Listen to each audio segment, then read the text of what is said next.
Now, I spent the better part of the 70s in AMR club racing, AAMRR. I'm still in touch with Ray, Charlie, some of the other people, even Pokey, that did experience that club racing at that time. It was so much fun. And the memories of that time, every time I'm out on the RD400, I think back of how I was so lucky to have all that fun. We had just the best of times. And right now, I've restored my original race bike. Ray has it in Florida. And the memories, every time I go out on a road, they're wonderful.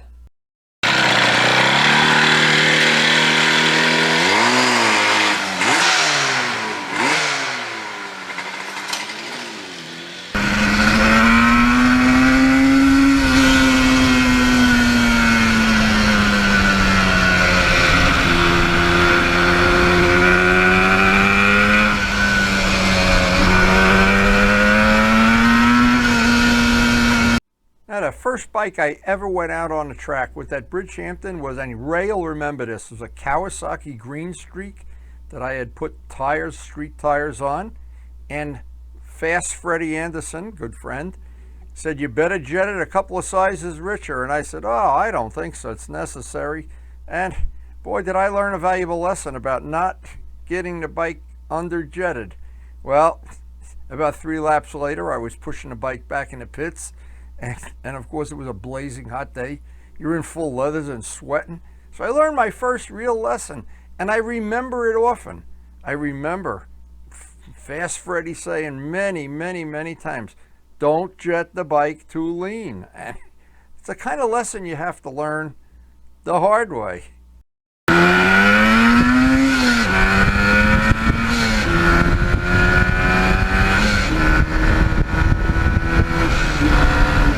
Now, Luciano did many years of club racing too, but unfortunately we never raced on the same track at the same time. He raced with another group, and he had Kawasaki H1s. He had a TZ250, and I think he was a lot more serious than I was, but when he sold his 250, his TZ250, I know he was heartbroken. And you want to know something? This is a true story. When I restored this bike for Ray, and Ray actually, I rode it for a while before he picked it up, took it back to Florida. This got me back interested in riding 2-strokes on the street.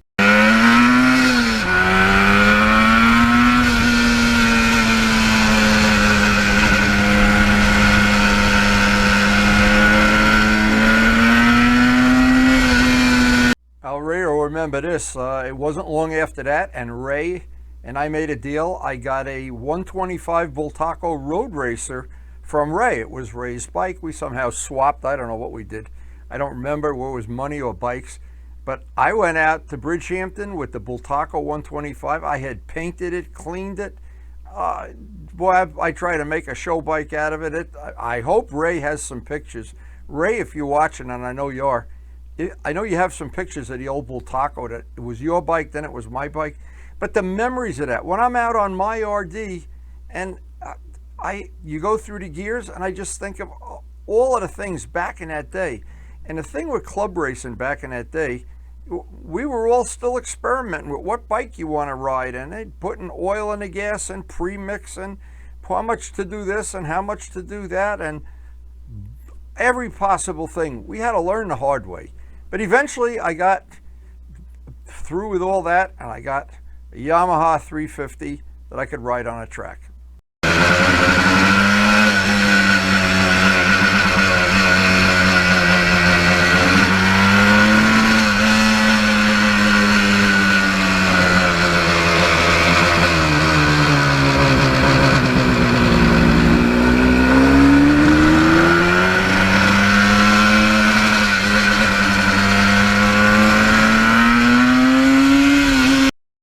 The first of the Yamahas that I got, it was a wrecked bike that had been hit. The front end was crushed.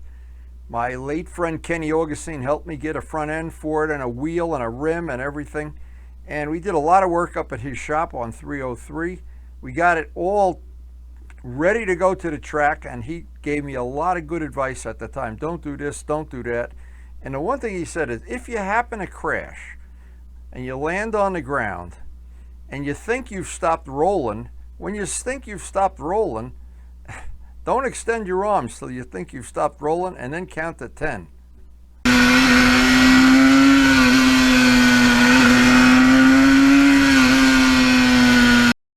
Now, Kenny must have been able to look into the future, because I did crash that first week with the rebuilt Yamaha, and I did exactly what he told me, and I didn't get hurt bad at all, but the leathers looked like somebody threw them into the thing they grind trees up with. So I learned my first lesson. Don't get too cute until you build up some skill at the track.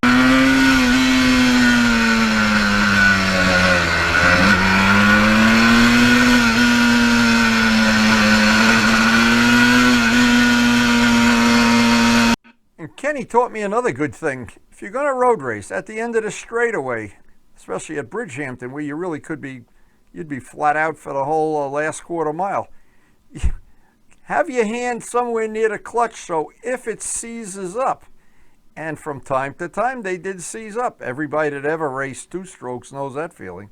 And as soon as you heard that awful sound of it seizing up, pull the clutch in.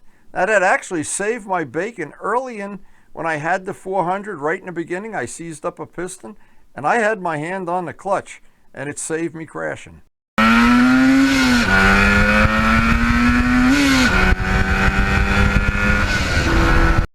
Now, another great memory at a time is the tire of choice in AAMRR for the Yamahas was Dunlop K81s, and they weren't the stickiest, but they had a great characteristic. They would give you a little warning before they really let go. But you had to be a good rider to feel that they were getting ready to let go. Unfortunately, I did have quite a few crashes.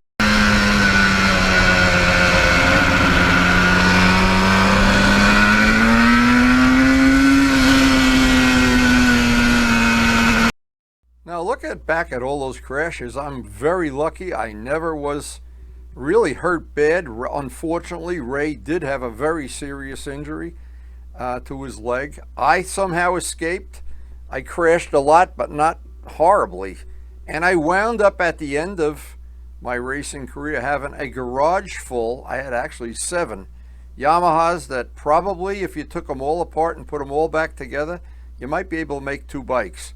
But I had 7 titles, and I had so many spare parts. I wish I had them all now. They'd be worth a fortune.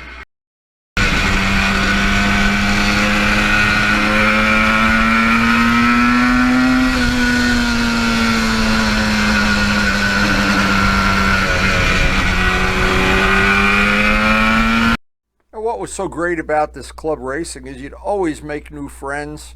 It was very low key. It wasn't factory racing, and you tended to help each other out. People would loan you parts, help you work on your bike. And there were always, in AAMRR, there were always some very serious people, Kurt Liebman for one. And you would rub elbows with them and try to learn from them and, well, whatever.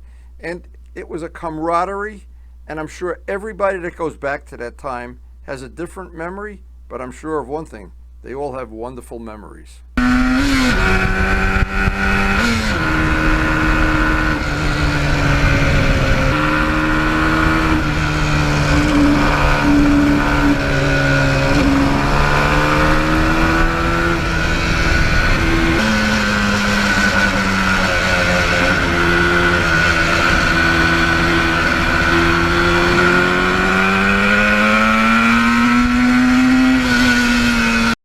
And unfortunately, as years have gone by, like many other things, sports, hobbies, whatever, racing, club racing, track days have become a lot more expensive than they were. But back in the day, back in the 70s, this whole thing was dominated by 2 strokes, by the fact you could buy a bike for very, very little money, especially a wrecked bike, work on it yourself. And you didn't need, you didn't need a mortgaged house and whatever. And it was a time, every time I go through the gears, I think of these memories.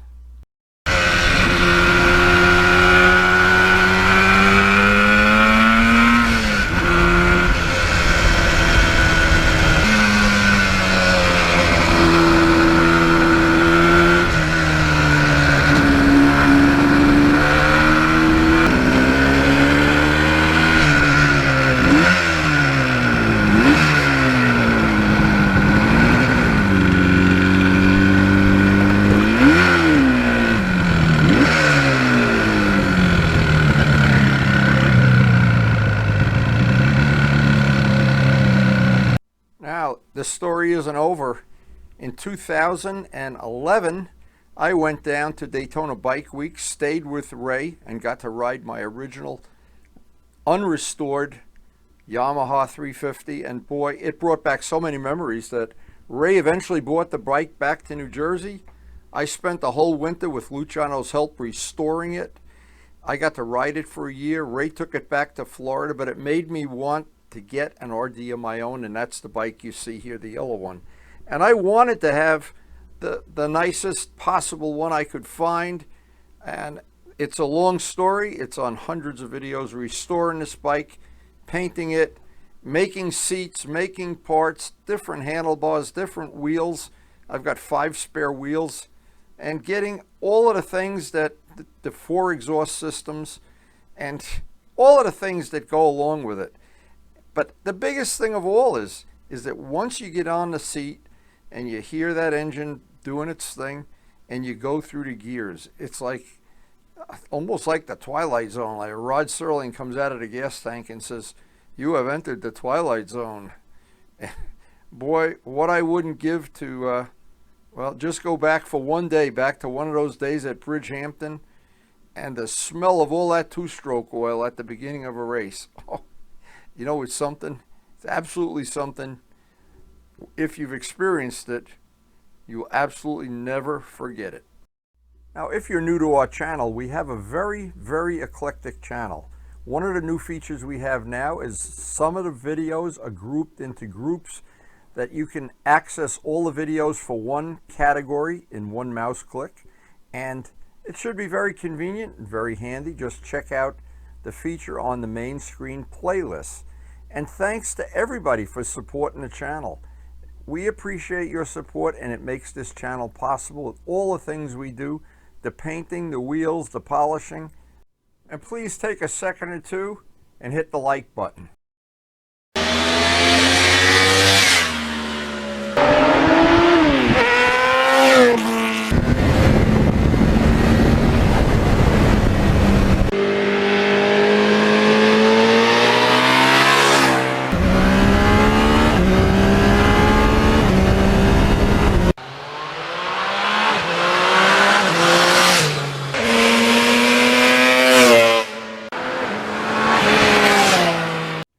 And thanks everyone for watching.